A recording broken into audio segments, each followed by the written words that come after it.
मला आरजे व्हायचं होतं, मला नाईट शोज करायचा होता, मला थोडंसं फेमस व्हायचं होतं आणि मला कधीतरी माझा हा प्रवास सगळ्यांना सांगायचा होता. पण ट्विस्ट असा होता की माझ्या घरी हे सगळं अलाउड नव्हतं. पप्पा खूप जास्त स्ट्रिक्ट होते. लोक चिडवायचे, ही काही बोलते. कोणी आरजे होतं का, कोणी सेलिब्रिटी होतं का, सगळे असे एकदम छान गोरे रंगाने. आणि त्यांचं असं होतं की तुझं जरा सावळी आहे, तू आमची नाही आहेस. लोक त्रास द्यायचे, त्याच्यामुळे बऱ्याचदा रडायलाही यायचं की काय चाललंय, मी खुश नव्हते. मी जे जे सांगितलेलं ते सगळं मी केलंय माझ्या आयुष्यात, फक्त मला ते दाखवताच नाही आलं त्यांना.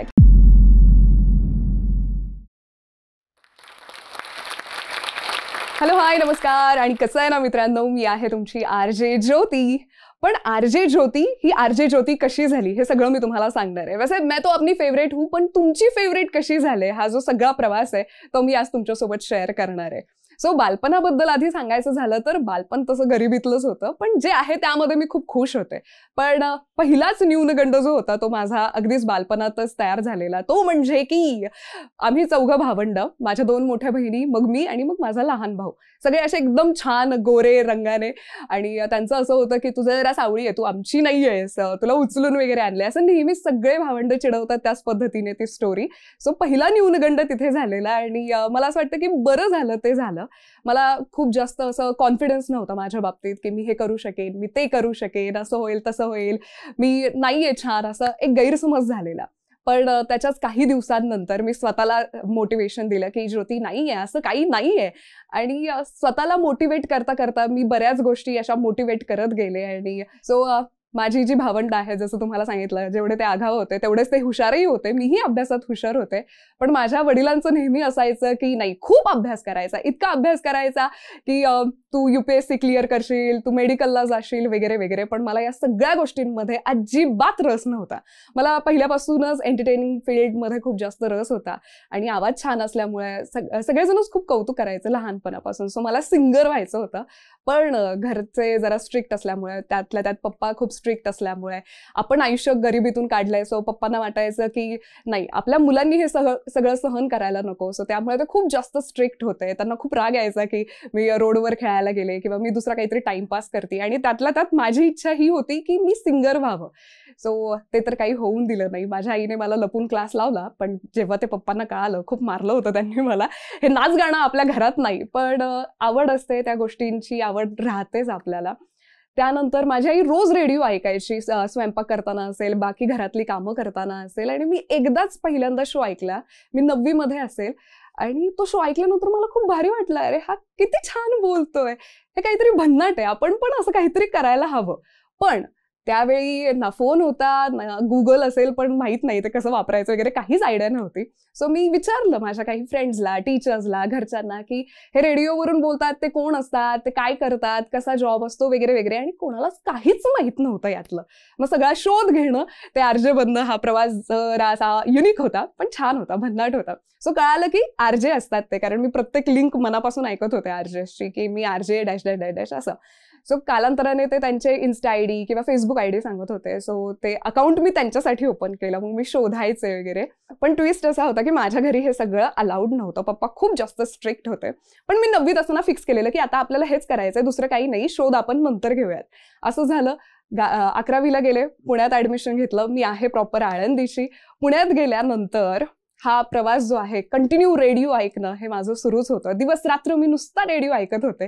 अभ्यास करत होते, तशी मी हुशार होते, पण रेडिओ खूप जास्त ऐकत होते. सो एका ठिकाणी एक गणपतीच्या सीझनमध्ये एक आरजे होती, ती लाईव्ह शो करत होती. सो मी तिच्याकडे गेले. तेव्हा मला खूप भीती वाटत होती की मी गेल्यानंतर ती कशी मला रिॲक्ट करेल, कारण मी अगदीच साधी मुलगी, ती माझ्याशी बोलेल का वगैरे वगैरे. पण जसं मी सांगितलं की मी खूप जास्त सेल्फ मोटिवेटर आहे. मी गेले, मी तिला म्हणाले की असं असं मला आरजे व्हायचं आहे आणि मला तू खूप आवडतेस वगैरे. सो ती म्हणाली की तू बाप्पाच्या इथे आली आहेस, नक्कीच तुझी विश पूर्ण होईल, फक्त मेहनत करत घे, मेहनत करत राहा, मेहनतीचं फळ नक्कीच मिळेल. आणि तो प्रवास तिथून सुरू झाला. मी कंटिन्यू शोज ऐकून आरजेसला कॉल करायचे, गिफ्टसाठी का असेना, रेडिओ बघता येईल यासाठी, हे सतत चालू होतं.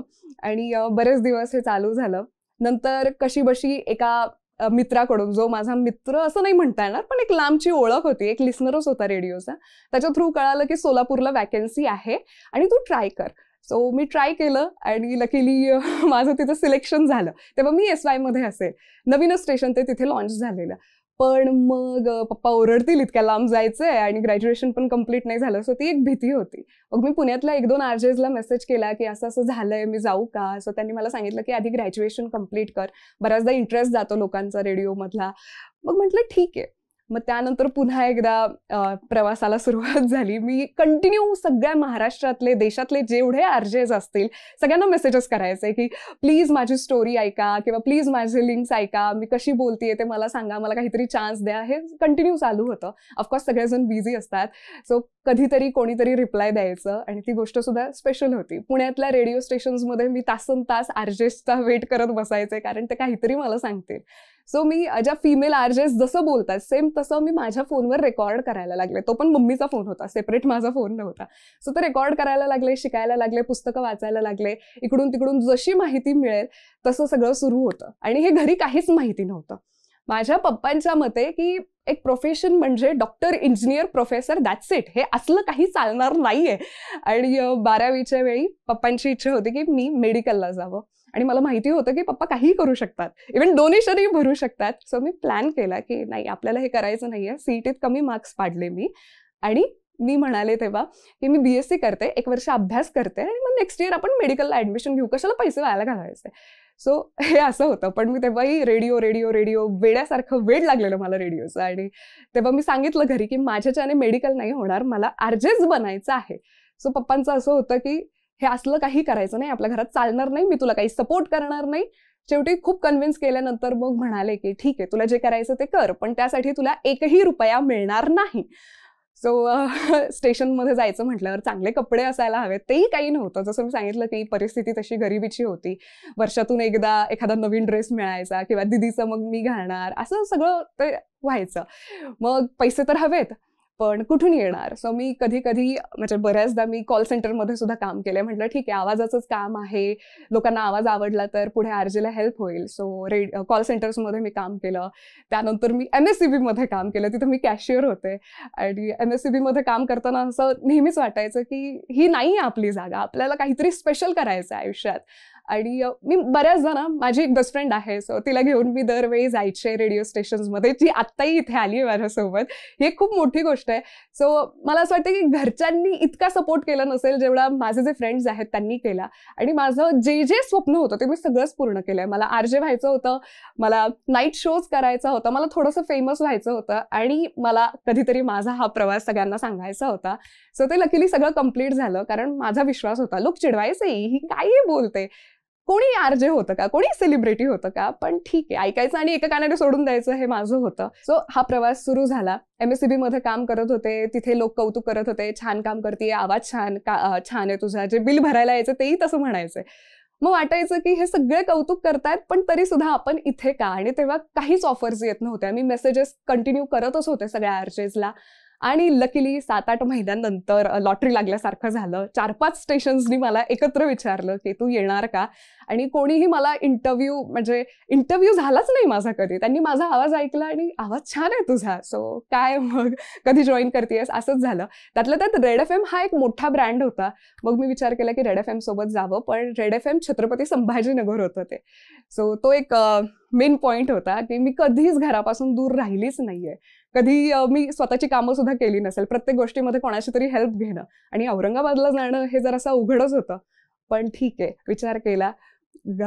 हे सगळं होत असतानाच 2018मध्ये माझे वडील गेले. ते खूप आजारी होते. मला त्यांना खूप काही सांगायचं होतं की मी हे करू शकते, ते करू शकते. जेव्हा ते जाणार होते त्याच्या काही महिन्यांआधी त्यांचं असं होतं की ठीक आहे, तुला जे करायचंय ते कर, मी तुला तसंही काही हेल्प करत नाहीये, पण तू जर का अचीव्ह केलंस तर मला खूप आनंद होईल. आमचं वर्कशॉप आहे.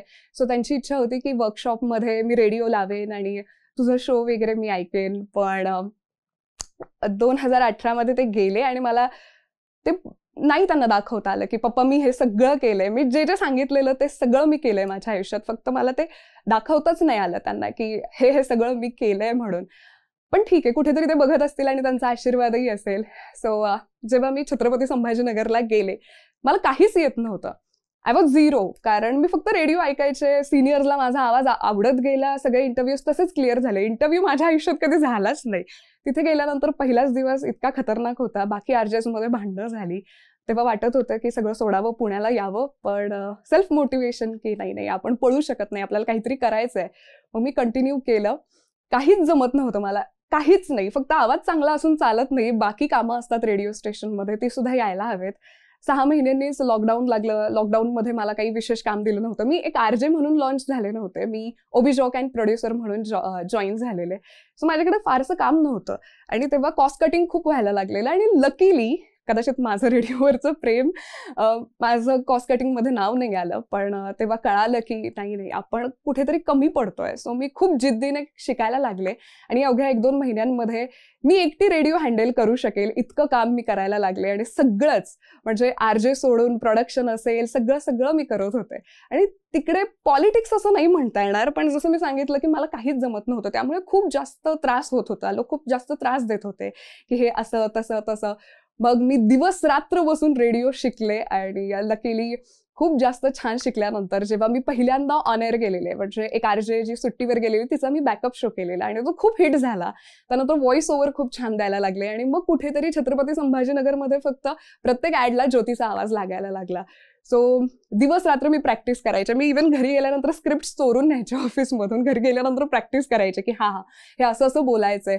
टीव्हीवरच्या रेडिओवरच्या सगळ्या ॲड्स मी पाठ करायचे आणि आता बऱ्यापैकी माझ्या ॲड्स जेव्हा टीव्हीवर जातात मला खूप छान वाटतं. मला असं वाटतं की लोकांनी कौतुक करण्यापेक्षा मला स्वतःला माझं कौतुक वाटलं पाहिजे किंवा मी स्वतःवर प्राऊड फील करायला पाहिजे आणि त्या गोष्टी आता घडतायत.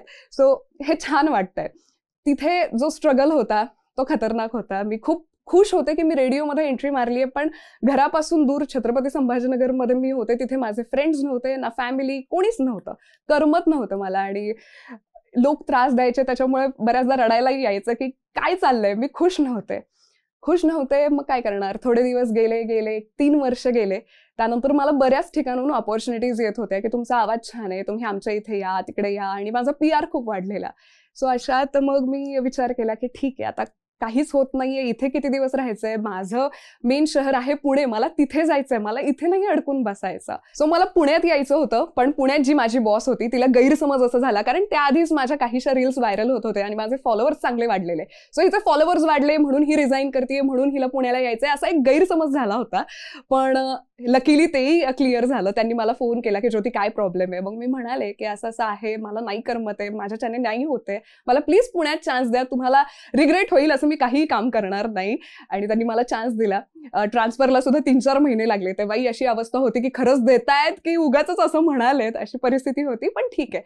मी जेव्हा पुण्यात आले तेव्हा माझ्या आयुष्यात खूप चांगल्या गोष्टी घडायला लागल्या. फॉलोअर्स खूप जास्त वाढायला लागले. दिवस रात्र ज्योतीसाठी कॉल्स यायचे आणि मला आधी वाटलेलं की मला फक्त पुणे ट्रान्सफर देत आहेत. पुणे ट्रान्सफर तर मिळाली माझ्या शहरात, पण मला पूर्ण महाराष्ट्रासाठी शो करायची संधी मिळाली. म्हणजे महाराष्ट्रात जिथे जिथे रेड FM आहे तिथे तिथे ज्योतीचा आवाज ऐकायला येतो. आणि जसं मी सांगितलं की मला कायमच लव्ह शो करायची इच्छा होती. माझा आवाज तसा नाईट शोला सूट होईल असा होता. सो नवीन शो लॉन्च केला. त्याआधी मी इव्हनिंग शो करत होते. सो नवीन शो ज्याचं नाव आहे एक्स्ट्रा क्लासेस, म्हणजेच की प्रेमाचे एक्स्ट्रा क्लासेस मी भरवते.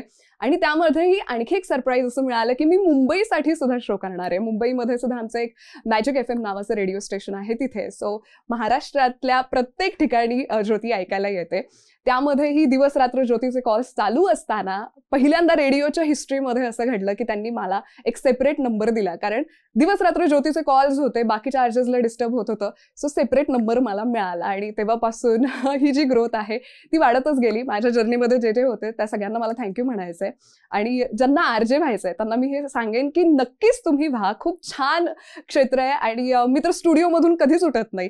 स्टुडिओ म्हणजे जगातली सगळ्यात सुंदर गोष्ट, सुंदर ठिकाण तुम्ही म्हणू शकता. सो ज्यांना करिअर करायचंय नक्कीच करा. पण एकच गोष्ट सांगेल, डिमोटिवेट करणारे खूप जण असतात. मोटिवेशन स्वतः करायचं असतं. जे मी केलं, इतर लोकांकडे लक्षच दिलं नाही, मी आजही लक्ष देत नाही, मी पुढे जात राहते. आणि जसं मी हेही स्वप्न बघितलेलं की कधीतरी मी माझ्या या गोष्टी कोणासोबत तरी शेअर करेल. सो जोश टॉकने मला हा चान्स दिला आणि आज मी हे सगळं शेअर करतेय. सो मला खूप छान वाटतंय. स्वतःवर विश्वास ठेवा. That's it. खुद के फेवरेट बनो, लोग आपके फेवरेट बन जाएंगे. Thank you. बाय. मुझे यकीन है कि ये टॉक सुनने के बाद हमारे मन में भी एक जोश उठा है. हम भी अपनी मेहनत की कमाई को इन्वेस्ट करके उसको डबल कर सकते हैं. अब ज्यादा कमाई करेंगे तो खर्चा भी करेंगे. अगर ऐसे ही हर खर्चे पर भी आधा पैसा वापस मिले तो? आप फ्लिपकार्ट, मिंत्रा, अमेज़न, नाइका जैसी वेबसाइट पर तो खर्चा करते ही होंगे। कैश करो ऐप पे आपको इन सभी वेबसाइट पर और अन्य 1500 ब्रांड्स पर 50% तक का कैशबैक मिलता है। हमें बस कैश करो ऐप पे जाना है, वहां से फ्लिपकार्ट या अन्य कोई भी ब्रांड सिलेक्ट करना है। हमें हर बार की तरह ही शॉपिंग करनी है, लेकिन इस बार मिलेगा कैशबैक। ये कैशबैक आपके हर शॉपिंग पे मिलेगा और वो कैशबैक होगा सभी ऑफर्स, डिस्काउंट, सेल्स या स्पेशल ऑफर्स के डिस्काउंटेड अमाउंट के ऊपर। ऑर्डर प्लेस करने के बाद ये सारा कैशबैक आपके कैश करो वॉलेट में ऐड हो जाएगा, जो कंफर्मेशन पे आप बहुत आसानी से अपने अमेज़न पे, फ्लिपकार्ट गिफ्ट कार्ड या बैंक अकाउंट में भी सीधा ट्रांसफर कर सकते हैं। तो ये आदत डाल लो, पहले कैश करो पे आओ, यहाँ से किसी भी साइट पर जाओ और अनलिमिटेड सेविंग्स पाओ। तो कैश करो, ऐश करो। Click on the link in description and download Cash Karo app now.